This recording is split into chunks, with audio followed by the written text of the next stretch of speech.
Hey, carnivore hunters, this is Doug. And this is Rick. Today, we wanted to talk to you about an article I saw about a week ago now. And this is probably some old news to a lot of you, but I think it's important news. And what we wanted to talk about, I just ran into this article the other day that the FDA may outlaw food dyes within weeks. Bombshell would move to affect candy, sodas, cakes, and revolutionize American diets. That's what Doug and I and you know dozens of other carnivores have been talking to everybody about. Uh, with all these additives and preservatives and dyes and all this other crap they're putting into the highly processed food is exactly what is making Americans sick. And I think part of this is a preemptive move with RFK coming in to the health and what do they call that, Doug? The health and human, Health and Human Services. yeah, health and human services. I mean, he's made no qualms that this is what he wants to do, and he's on a mission to do it. He feels like he wants to save Americans by making them healthier. Yeah, Uh, yeah, and it's no. Everyone sees like how thin people were in the 50s, 60s, and 70s, and how much fatter we've all become as a society since that era. The funny thing that what I noticed with this one is I remember when we were kids, the M&Ms took the red ones away. They actually got rid of the red ones a long time ago for a similar reason. And then when they were brought back, I think it was in the mid 80s, they actually made a big deal about it. They actually like advertised that they were bringing the red ones back in their commercials. And back then I was really too young to know what it was about. I remember asking our dad about it, and he uh, said that they thought it caused cancer or something, and then they decided that it doesn't. But it seems like there is still some controversy there because a lot of countries still don't allow that dye in their food. Yeah, well, it's funny, Doug, because I read an article on the M&M thing when we had talked about it, and it was actually some Russian study that found that the red dyes could be a carcinogen. Yep. And yeah, and and if you read through the article, like health and safety was put way back on the back burner because some kid from college uh, wanted the red M&Ms back, and he made it his mission to write all these letters. This guy's name is uh, Paul Heathman, and he just went on this mission to bring back the red M&Ms, and eventually they did. And uh, it just seems to me the way it was done through petitions and letters and stuff.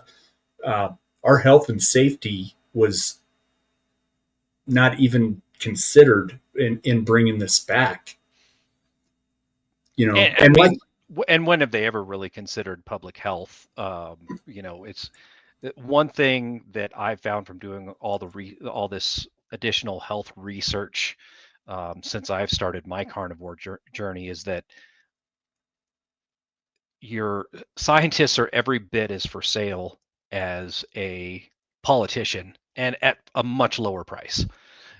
They seem to they you can pretty much pay a scientist to say almost anything you want, um, and you'll find one that'll do a study and make sure that that study comes out with the result that you're looking for. Um, not that and we're looking for, that well, they're yeah, looking for. well, I It, mean, if you have the money to pay for it, yeah, you can get that. yeah, comes down to how much money are you going to make, and So, yeah, so they're very much for sale, just as politicians are. And yeah, not saying I'm not anti-science. I love science. I'm anti-scientist because I think there's a lot of arrogance that happens on their part, and I do think that a lot of them are for sale. Just like I'm anti-politician. I don't trust any of them, frankly. yeah.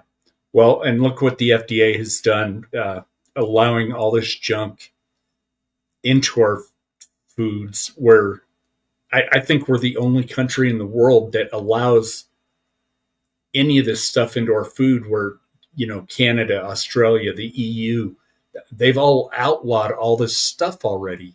Hmm. At Russia, is the one that called out the red dye. I think it was red dye number 2. And Yeah, why? because it was made from like petroleum or something, right? Yeah, it's a derivative of a petroleum product, the red dye number 2. To be fair, it very well could be harmless, but there's enough people out there asking questions. There's enough countries out there asking questions that we should ask questions too. And it seems to me like a lot of these other countries err on the side of health, whereas as Americans, we tend to err on the side of the business. What's going to make the most money in the short term, where they're erring on the side of caution for in the public health. Yeah, I agree. I think it's going to be really interesting over the next 4 or 5, maybe even 10 years. But it's all going to kickstart with whatever RFK puts out there to. So he's an environmental lawyer that has gone out and fought these battles already.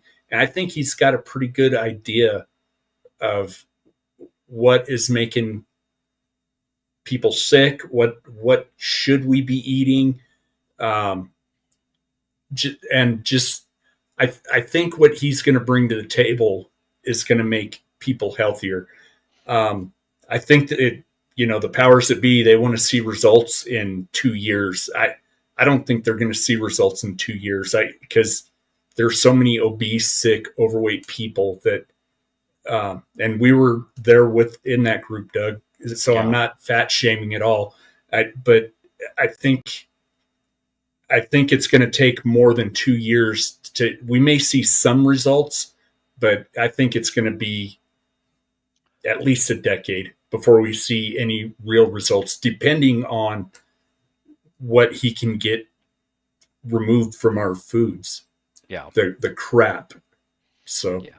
And I think it's important. For me, the way I look at the things now, and one thing that carnivore has definitely changed for me is I view food very differently. mm-hmm, I To me, I see the only food really anymore is meat. mm-hmm, And plants are medicine, and plants are seasonings in some cases, but that's about all I eat. And the way I see nothing out of a factory is food anymore. Whereas, I used to see pasta as food or chips as food and cookies, and I kind of lump that all together in the same food category. But when you change that mindset, I think it really gives you it definitely will help you with your carnivore results. Let's put it that way. yeah, for sure. Um, I don't know. I think that covers it. I think I can see Doug and I reporting back on this topic multiple times over the next several years. So stay Yeah. tuned. We're not chemists, we're not doctors, but we have a pretty good handle on what's going on, I think. And so it's something I'm passionate about now, and I'm following. So let's see where this journey takes us. Yeah. So thank you all for tuning in, and we'll catch you next time. Have a great day.